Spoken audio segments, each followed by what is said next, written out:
Hi hello friends, welcome back to our channel. ഇന്നത്തെ റീഡിങ്ങിൽ നമ്മൾ നോക്കാനായിട്ട് പോകുന്നത് ഈ ഒരു സമയത്ത് നിങ്ങൾ സ്നേഹിക്കുന്ന ആ ഒരു വ്യക്തി നിങ്ങളോട് പറയാൻ ആഗ്രഹിക്കുന്ന കാര്യങ്ങൾ എന്തൊക്കെയാണ് എന്നുള്ളതാണ് നമ്മൾ നോക്കാനായിട്ട് പോകുന്നത്. അപ്പോൾ വീഡിയോയിലേക്ക് പോകുന്നതിന് മുമ്പായിട്ട് ആദ്യമായിട്ടാണ് ഈ ഒരു ചാനൽ കാണുന്നതെങ്കിൽ ദയവായി സബ്സ്ക്രൈബ് ചെയ്തതിനു ശേഷം തുടർന്ന് വീഡിയോ കാണാനായിട്ട് ശ്രമിക്കാം. അതുപോലെ തന്നെ ഇതൊരു ജനറൽ റീഡിംഗ് ആണ്, ടൈംലെസ് ആണ്, ജനറൽലെസ് ആണ്. എപ്പോഴാണോ നിങ്ങൾ ഈ ഒരു വീഡിയോ കാണുന്നത് ആ ഒരു സമയം മുതൽ നിങ്ങൾക്ക് ഇത് റെസിനേറ്റ് ആയി തുടങ്ങുന്നതായിരിക്കും. ഇതിൽ വരുന്ന ക്ലൂസ്, സിറ്റുവേഷൻസ്, എനർജീസ് ഇതെല്ലാം നിങ്ങളുമായിട്ട് റെസിനേറ്റ് ചെയ്യുന്നുണ്ട് എങ്കിൽ ഇതൊരു ഗൈഡൻസ് മെസ്സേജ് മാത്രമായിട്ട് എടുക്കാം. ഇനി റെസിനേറ്റ് ചെയ്യുന്നില്ല എങ്കിൽ വിട്ടേക്കുക. ഫോഴ്സ്ഫുള്ളി ആരും റെസിനേറ്റ് ചെയ്യാനായിട്ട് നിൽക്കരുത്. പോസിറ്റീവായിട്ട് തിങ്ക് ചെയ്യുക. നല്ലൊരു റീഡിങ് കിട്ടാനായിട്ട് പ്രാർത്ഥിക്കുക. ഓക്കെ, അപ്പോൾ നമ്മളിവിടെ നോക്കുന്നത് നിങ്ങൾ സ്നേഹിക്കുന്ന ആ ഒരു പേഴ്സൺ എന്താണ് ഈ ഒരു സമയത്ത് നിങ്ങളോട് പറയാനായിട്ട് ആഗ്രഹിക്കുന്നത് എന്നുള്ളൊരു കാര്യമാണ്. നിങ്ങൾ ഒത്തിരി ഇഷ്ടപ്പെടുന്ന ആ ഒരു പേഴ്സൺ എന്താണ് ഈ ഒരു സമയത്ത് നിങ്ങളോട് പറയാനായിട്ട് ആഗ്രഹിക്കുന്നത് എന്നുള്ളൊരു കാര്യമാണ്. നിങ്ങൾ ഒത്തിരി ഇഷ്ടപ്പെടുന്ന ആ ഒരു പേഴ്സൺ എന്താണ് ഈ ഒരു സമയത്ത് നിങ്ങളോട് പറയാനായിട്ട് ആഗ്രഹിക്കുന്ന കാര്യങ്ങൾ, ഇതാണ് നമ്മളിവിടെ നോക്കുന്നത്. ഓക്കെ, അപ്പോൾ നമുക്കിവിടെ ഫസ്റ്റ് കിട്ടിയിരിക്കുന്ന കാർഡ് 6 ഓഫ് സോർഡ്സ് ആണ് നമുക്ക് ഫസ്റ്റ് കിട്ടിയിട്ടുള്ള ഒരു card. Okay, page of swords കിട്ടിയിട്ടുണ്ട്, 10 ഓഫ് സോർഡ്സ് കിട്ടിയിട്ടുണ്ട്, page of cups, the high priestess card, king of cups, queen of pentacles, the tower card,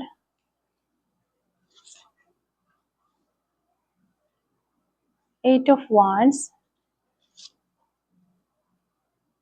the chariot card, justice card, wheel of fortune. Master card നോക്കാം. 2 of swords ആണ് നമുക്കിവിടെ master കാർഡായിട്ട് കിട്ടിയിട്ടുള്ളത്. അപ്പോൾ ഇതാണ് നമുക്കിവിടെ കിട്ടിയിരിക്കുന്ന ഒരു സ്പ്രെഡ്. അപ്പം നമ്മളിവിടെ നോക്കുന്നത് നിങ്ങളുടെ പേഴ്സൺ എന്താണ് ഈ ഒരു സമയത്ത് നിങ്ങളോട് പറയാനായിട്ട് പോകുന്ന കാര്യങ്ങൾ എന്നുള്ളതാണ്. അപ്പോൾ നമ്മളിവിടെ നോക്കുമ്പോൾ നമുക്ക് ഫസ്റ്റ് 3 കാർഡുകൾ വന്നിട്ടുണ്ട്. അതായത് 6 ഓഫ് സോർഡ്സ് വന്നിട്ടുണ്ട്, അതുപോലെ തന്നെ 10 ഓഫ് സോർഡ്സ് വന്നിട്ടുണ്ട്, പിന്നെ മാസ്റ്റർ കാർഡ് നോക്കുകയാണെങ്കിൽ 2 ഓഫ് സോർഡ്സ്. ഈ ഒരു 3 കാർഡുകൾ പറയുന്നത് ഈ വ്യക്തിക്ക് ഒരു വലിയ വേദന അല്ലെങ്കിൽ ഒരു ബുദ്ധിമുട്ടായ ഒരു അവരുടെ ലൈഫ് വളരെ ബുദ്ധിമുട്ടുള്ള ഒരു ഘട്ടത്തിൽ എത്തി നിൽക്കുന്നു എന്നുള്ളതാണ്. ആ ഒരു പ്രശ്നത്തിൽ നിന്ന് മാറാൻ ശ്രമിക്കുന്ന അല്ലെങ്കിൽ രക്ഷപ്പെടാൻ ശ്രമിക്കുന്ന ഒരു വ്യക്തിയുടെ അവസ്ഥയാണ് നമുക്കിവിടെ കാണാൻ പറ്റുന്നത്.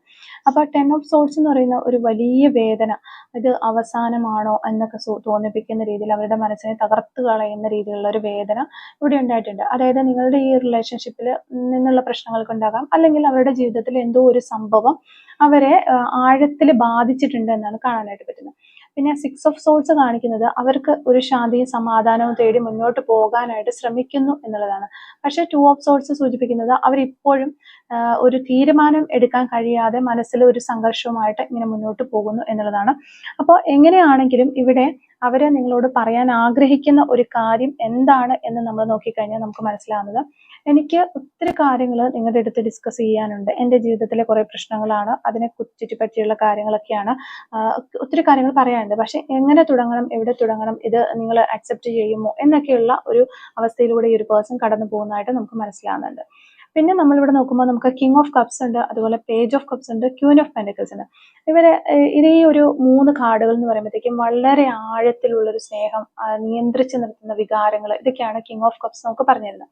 പേജ് ഓഫ് കപ്സിലേക്ക് വരുമ്പോൾ ഒരു മൃദുവായിട്ടുള്ള ഒരു സ്നേഹം, ക്ഷമ ചോദിക്കാൻ അവർക്ക് വളരെയധികം ആഗ്രഹമുണ്ട്. അതുപോലെ തന്നെ ക്വീൻ ഓഫ് പെൻറ്റക്കിൾസ് എന്ന് പറഞ്ഞാൽ നിങ്ങളെ അവർ വിശ്വസിക്കുന്നു, വളരെയധികം നിങ്ങളെ വിശ്വസിക്കാൻ കൊള്ളാവുന്ന ഒരു വ്യക്തിയാണ്.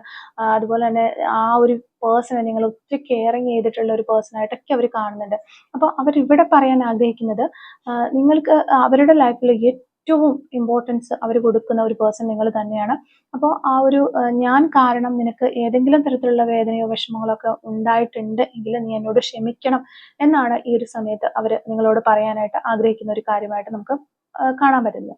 പിന്നെ പറയുന്നത് ദ ഹൈ പ്രീസ്റ്റസ് കാർഡും അതുപോലെ പേജ് ഓഫ് സോർഡ്സും. ഈ ഒരു കാർഡുകൾ കാണിക്കുന്നത് അവർ നിശബ്ദമായിട്ട് നിങ്ങളെ ശ്രദ്ധിക്കുന്നു എന്നുള്ളതാണ്. നിങ്ങളെക്കുറിച്ച് ചിന്തിക്കുന്നുണ്ട്, അവർ നല്ല രീതിയിൽ നിങ്ങളെക്കുറിച്ച് ചിന്തിക്കുന്നുണ്ട്. അവർ പല കാര്യങ്ങളും ഹൃദയത്തിനുള്ളിൽ ഒളിപ്പിക്കുന്ന ഒരു സ്വഭാവമാണ് അവർക്കുള്ളത്. അവർ ദൂരത്ത് നിന്ന് നിങ്ങളെ കുറിച്ച് അറിയാനായിട്ട് ശ്രമിക്കുന്നതിനുള്ള ഒരു സാധ്യതയാണ് കാണുന്നത്. അതിനാൽ അവർക്ക് നിങ്ങളോട് പറയാനുള്ളത്, അവർക്ക് കുറച്ച് പേടിയുണ്ട് അവരുടെ മനസ്സിനുള്ളിൽ, അതുപോലെ തന്നെ കുറച്ച് സംശയം, ഡൗട്ടുകളുണ്ട്. അപ്പോൾ ഈഗോ ഒക്കെ കാരണം അവരത് തുറന്നു പറയാതിരിക്കുന്നതും ആകാനുള്ള ഒരു ചാൻസ് ആണ് ഇവിടെ കാണുന്നത്. പിന്നെ ഒരു ടവർ കാർഡ്, അതുപോലെ തന്നെ 8 ഓഫ് വാൻഡ്സ്, ചാരിയറ്റ് കാർഡ്, ഇത്ര കാർഡ് ഇവിടെ വന്നിട്ട് ഇവിടെ ഒരു വലിയ എനർജിയാണ് കാണുന്നത്. അതായത് അപ്രതീക്ഷിതമായ എന്തോ ഒരു സംഭവം അവരുടെ ലൈഫിലേക്ക് വരുന്നു എന്നുള്ളത് നമുക്ക് മനസ്സിലായി. അതുപോലെ തന്നെ അങ്ങനെ ഒരു സംഭവം വന്നതിന് ശേഷം ഈ ഒരു റിലേഷൻഷിപ്പ് എൻഡ് ആയി പോകും. ഇതിന് യാതൊരു ഫ്യൂച്ചറിൽ ഇതിന് യാതൊരു ഇല്ലാത്ത രീതിയിലേക്ക് ഈ ഒരു റിലേഷൻഷിപ്പ് പോകും. അതിനുശേഷം 8 ഓഫ് വാൻഡ്സ് ആണ് നമുക്ക് വരുന്നത്. അപ്പൊ ഇവിടെ വേഗത്തിലുള്ള ഒരു കമ്മ്യൂണിക്കേഷൻ ഉണ്ടാകുമെന്നാണ് നമുക്ക് 8 ഓഫ് വാൻഡ്സ് പറഞ്ഞു തരുന്നത്.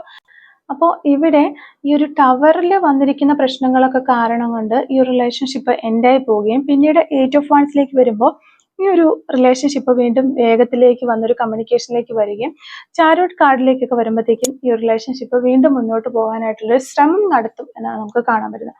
അപ്പോൾ ഇവിടെ ഇപ്പോൾ നിങ്ങൾ ഈ ഒരു സെപ്പറേഷനിലാണ്, അല്ലെങ്കിൽ നിങ്ങളുടെ റിലേഷൻഷിപ്പ് എൻഡായി പോയൊരു അവസ്ഥയിലൊക്കെയാണ്, കുറേ നാളുകളായിട്ട് കോണ്ടാക്റ്റും കാര്യങ്ങളൊക്കെ ഇല്ല എന്നുള്ള ആളുകളാണ് ഈ റീഡിംഗ് കാണുന്നതെങ്കിൽ നിങ്ങൾക്ക് ഒരു മെസ്സേജോ കോളോ ഒക്കെ പ്രതീക്ഷിക്കാവുന്നതാണ്. ഒരു കോണ്ടാക്ട് വരാനുള്ള സാധ്യത നമുക്കിവിടെ കാണുന്നുണ്ട്.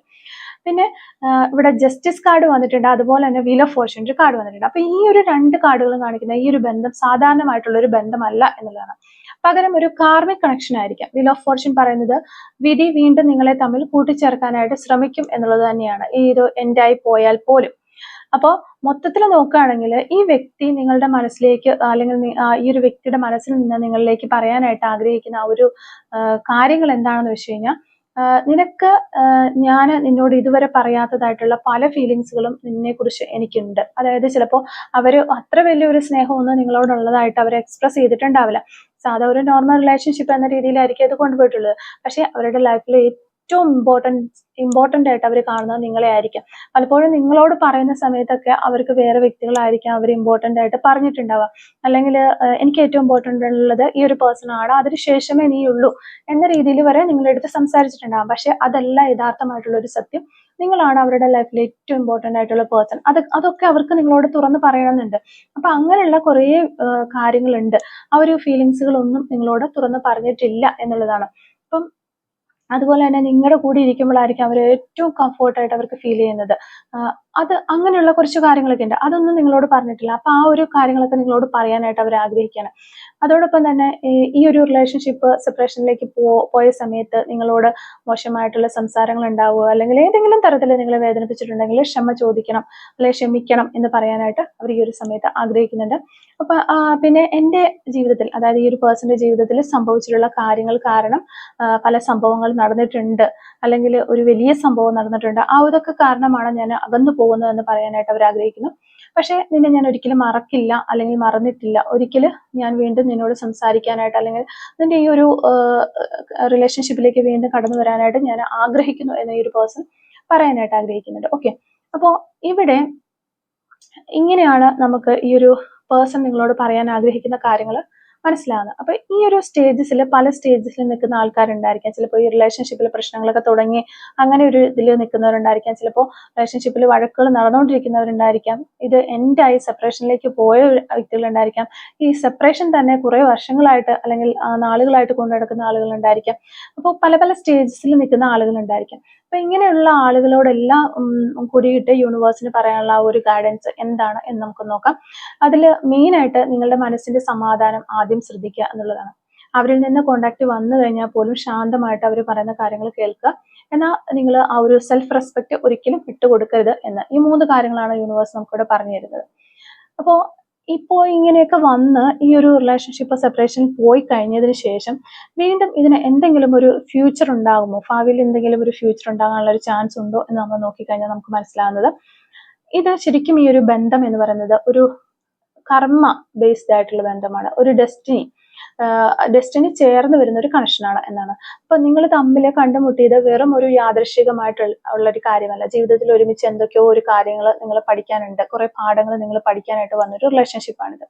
അതിനാൽ ഈ ഒരു റിലേഷൻഷിപ്പ് ഒരിക്കൽ പൂർണ്ണമായി അവസാനിച്ചാൽ പോലും ഒരിക്കൽ കൂടി ചിലപ്പോൾ നിങ്ങളുടെ വിധിയിലേക്ക്, ഫെയ്റ്റിലേക്ക് നിങ്ങളെ കൂട്ടിക്കൊണ്ട് വരാനുള്ള ഒരു സാധ്യത നമ്മളിവിടെ കാണുന്നുണ്ട്. അതാണ് നമുക്ക് കൂടുതലും കാണുന്നത്. അപ്പം നിങ്ങളുടെ ബന്ധത്തിൽ ഒരു വലിയ ഇമോഷണൽ ഷോക്ക് അല്ലെങ്കിൽ ഒരു ബ്രേക്ക് ഒക്കെ ഇതിനു മുന്നേ ചിലപ്പോൾ ഉണ്ടായിട്ടുണ്ടാവും. വളരെ വേദനയും ഡിസപ്പോയിൻമെന്റിലൂടെ ഒക്കെ നിങ്ങൾ ഈ റിലേഷൻഷിപ്പിൽ വന്നതിന് ശേഷം കടന്നു പോയിട്ടുണ്ടാകാം. തീരുമാനം എടുക്കാൻ കഴിയാത്ത അവസ്ഥകളുണ്ടാകാം, അപ്രതീക്ഷിതമായ സംഭവങ്ങൾ ഉണ്ടായിട്ടില്ല. അപ്പൊ ഈ ഒരു കാര്യങ്ങളൊക്കെ, ഈ ഒരു ബന്ധം ഒരു സമയത്ത് പൂർണ്ണമായും തകർന്നതുപോലെ നിങ്ങൾക്ക് തോന്നിയിട്ട് വീണ്ടും ഈ ഒരു റിലേഷൻഷിപ്പിലേക്ക് തിരിച്ചു വന്ന ആളുകളും ഉണ്ടാകാം. അപ്പോൾ എന്താണെങ്കിലും ഇവിടെ ഇങ്ങനെ സെപ്പറേഷനിലേക്ക് പോയിട്ടുള്ള ആളുകൾ ഇപ്പോൾ ഉണ്ടെന്നുണ്ടെങ്കിൽ അവർക്ക് ഉറപ്പായിട്ടും ഒരു കോളോ മെസ്സേജോ ഒക്കെ വന്നിട്ട് ഈ ഒരു റിലേഷൻഷിപ്പ് വീണ്ടും റീയൂണിയൻ ആകാനുള്ള ചാൻസ് ഇവിടെ കാണുന്നുണ്ട്. അപ്പോൾ അത് കൂടുതലായിട്ടും അത് നിങ്ങളിലേക്ക് അവർ വരുന്നത് നിങ്ങളെ കുറിച്ചൊരു ക്യൂരിയോസിറ്റി ഈ ഒരു പേഴ്സൺ ഉണ്ടാകുന്നുണ്ട് ഈ ഒരു സമയത്ത്. അപ്പോൾ വേഗത്തിലൊരു കമ്മ്യൂണിക്കേഷനുമായിട്ട് നിങ്ങളിലേക്ക് വരണം എന്നിവർ ചിന്തിക്കുന്നുണ്ട്. അപ്പോൾ അതിനാൽ തന്നെ ഫ്യൂച്ചറിൽ ഒരിക്കലൊരു ദിവസം പെട്ടെന്ന് ഒരു അൺഎക്സ്പെക്റ്റഡ് ആയിട്ടുള്ള ഒരു കോണ്ടാക്ട് വരാനുള്ളൊരു സാധ്യത നമുക്ക് ഈ ഒരു റീഡിങ്ങിൽ പറയാനായിട്ട് പറ്റും. പിന്നെ അവർക്ക് നിങ്ങളോടുള്ള ആ ഒരു ഫീലിങ്സ് പൂർണ്ണമായിട്ടും ഇല്ലാതായി പോയിട്ടില്ല എന്നുള്ളതാണ്. പക്ഷെ അവർക്ക് അത് എങ്ങനെ പ്രകടിപ്പിക്കണം, അല്ലെങ്കിൽ അവർക്ക് പ്രകടിപ്പിക്കാൻ പറ്റാത്ത ഒരു അവസ്ഥ ആയിരിക്കും എന്നാണ് നമുക്ക് മനസ്സിലാക്കാനായിട്ട് പറ്റുന്നത്. അപ്പോൾ ഫൈനലി നമ്മളിവിടെ നോക്കുകയാണെങ്കിൽ ഫ്യൂച്ചറിൽ നിങ്ങളുടെ ജീവിതത്തിൽ സ്ട്രോങ് ആയിട്ട് മുന്നോട്ട് പോകും. നിങ്ങൾ കൂടുതൽ ഒരു സെൽഫ് ഗ്രോത്ത് ഒക്കെ ഉണ്ടാക്കിയെടുക്കും. ഈ ഒരു പേഴ്സണുമായിട്ടൊരു സെപ്പറേഷനിലേക്ക് പോയി കഴിയുമ്പോൾ നിങ്ങൾ കുറച്ച് ഒരു സെൽഫ് ഗ്രോത്ത് ഒക്കെ മനസ്സിലാക്കി, നിങ്ങളുടെ വാല്യൂ ഒക്കെ മനസ്സിലാക്കി മുന്നോട്ട് പോകും എന്ന് തന്നെയാണ് കാണുന്നത്. പിന്നെ ഒരു ഹൈ പ്രിസ്റ്റ് കാർഡ് ഉള്ളത് കൊണ്ട് തന്നെ നിങ്ങളുടെ ഉള്ളിൽ തന്നെ നിങ്ങൾക്ക് ഉത്തരം കിട്ടാത്ത കുറെ കാര്യങ്ങളുണ്ട്. അതിനൊക്കെ ഒരു ക്ലാരിറ്റി വരും. ഈ റിലേഷൻഷിപ്പിൽ നിൽക്കണോ, മുന്നോട്ട് പോകണോ, ഇതിൽ നിന്ന് എനിക്ക് എന്ത് കിട്ടി, അല്ലെങ്കിൽ എന്ത് കിട്ടും എന്നൊക്കെയുള്ള ഒരു കാര്യങ്ങളെ കുറിച്ചൊക്കെ കുറച്ച് ഉത്തരങ്ങൾ നിങ്ങൾ കണ്ടെത്തും. അപ്പൊ ഈ ഒരു ബന്ധം വീണ്ടും തുടങ്ങാനുള്ള ചാൻസ് ഉണ്ടെങ്കിലും അത് മുന്നോട്ട് പോകണോ എന്നൊക്കെ തീരുമാനങ്ങൾ എടുക്കേണ്ടതും അതെല്ലാ കാര്യങ്ങളും നിങ്ങളെ ഡിപ്പെൻഡ് ചെയ്തിരിക്കും ഇനി മുന്നോട്ട് പോകുന്ന കാര്യങ്ങളെല്ലാം. ഓക്കെ, അപ്പോൾ ചിലർക്ക് ഇവിടെ ഒരു കോമ്പിനേഷൻ റീയൂണിയൻ കാണിക്കുന്നുണ്ടെങ്കിൽ പോലും ചിലർക്ക് ഇത് കുറച്ച് ലെസൺസ് കഴിഞ്ഞിട്ട് ഒരു പീസ്ഫുൾ മൂവ് ഓൺ തന്നെയാണ് നമുക്ക് പറയാനായിട്ട് പറ്റുക. അപ്പോൾ ഫെയ്ത്ത് നടന്നു കഴിഞ്ഞാൽ വീണ്ടും നിങ്ങൾ ഒന്നിച്ചു കൂടും എന്നുള്ളത് തന്നെയാണ്. ഒരു വഴിയിൽ ഒരുമിച്ച് ചേരാനുള്ള സാധ്യതയുണ്ട്. പക്ഷെ ഇപ്പോൾ അങ്ങനെയല്ല എന്നുണ്ടെങ്കിൽ ഈ റിലേഷൻഷിപ്പ് നിങ്ങളെ കൂടുതൽ ശക്തിയുള്ള ഒരാളാക്കി മാറ്റുന്ന ഒരു അനുഭവം നിങ്ങൾക്ക് തരും. ഈ രണ്ട് കാര്യങ്ങളാണ് ഈ റിലേഷൻഷിപ്പിൽ നിന്ന് നിങ്ങൾക്ക് കിട്ടാനായിട്ട് പോകുന്നത്. കുറച്ച് ആളുകളെ സംബന്ധിച്ചിടത്തോളം വീണ്ടും ഒരു റീയൂണിയൻ വന്ന് ഈ റിലേഷൻഷിപ്പ് നല്ല രീതിയിൽ മുന്നോട്ട് പോകാനുള്ള ഒരു ചാൻസസ് കാണുന്നുണ്ട്. പക്ഷെ കുറെ ആളുകൾക്ക് ഇത് സെപ്പറേഷനിലേക്ക് പോകും. പക്ഷെ ആ ഒരു ലെസൺസ് ഒക്കെ പഠിച്ച് ഈ ഒരു ബന്ധം നിങ്ങളെ കൂടുതൽ ഒരു ശക്തിയുള്ള ഒരാളാക്കി മാറ്റുന്ന ഒരു അനുഭവം നിങ്ങൾക്ക് നൽകും എന്നുള്ളതാണ് നമുക്കിവിടെ മനസ്സിലാകുന്നത്. അപ്പോൾ കുറച്ച് ക്ലൂസും കൂടെ നമുക്കൊന്ന് എടുത്തു നോക്കാം. Clues related to this reading. Okay, clues related to this reading. First clue നമുക്ക് കിട്ടുന്നത് 1986 എന്ന് പറയുന്നൊരു വർഷമാണ്. Letter N, sense of humour, orange colour, mole on right cheeks, right സൈഡിലെ കവളിലെ മറുകളിലെ വ്യക്തികളായിരിക്കാം. ഡ്രൈവർ എന്ന് പറയുന്നൊരു ക്ലൂ കിട്ടുന്നുണ്ട്. Number 48, love bill, letter N, chocolate lover, Wayanad ജില്ല, ആലപ്പുഴ ജില്ല, 1977, ലെറ്റർ H, ഈഗോ, സെൻസിറ്റീവ് എന്ന് പറയുന്നൊരു ക്ലൂ കിട്ടുന്നുണ്ട്. കൊല്ലം ജില്ല, you can trust, Baker, number 55, honest, 48 hours, letter A, August month, March month, long nail, ice cream lover, number 1, drawing, 1998, 1985, letter S, number 32, July month, cricket. അതുപോലെ തന്നെ tattoo art ചെയ്തിട്ടുള്ള വ്യക്തികളായിരിക്കാം. True love എന്ന് പറയുന്ന ഒരു clue നമുക്ക് കിട്ടുന്നുണ്ട്. Red colour ആയിരിക്കാം നിങ്ങൾക്ക് നിങ്ങളുടെ പേഴ്സണൽ ഇഷ്ടമുള്ള ഒരു കളർ എന്ന് വിചാരിക്കുന്നു. അപ്പോൾ ഇത്രയും ക്ലൂസ് ആണ് ഈ റീഡിങ്ങുമായിട്ട് റിലേറ്റ് ചെയ്ത് നമുക്ക് കിട്ടിയിട്ടുള്ളത്. ക്ലൂസ് അതുപോലെ തന്നെ റീഡിംഗ് ഒക്കെ നിങ്ങളുമായിട്ട് റെസിനേറ്റ് ചെയ്യുന്നുണ്ടെങ്കിൽ തീർച്ചയായിട്ടും കമന്റ് ചെയ്ത് അറിയിക്കാനായിട്ട് ശ്രമിക്കുക. അതുപോലെ തന്നെ റീഡിംഗ് ഇഷ്ടമാവുകയാണെങ്കിൽ തീർച്ചയായിട്ടും ലൈക്ക് ചെയ്യുക, മറക്കാതെ സബ്സ്ക്രൈബ് ചെയ്ത് സപ്പോർട്ട് ചെയ്യുക. Thank you for watching.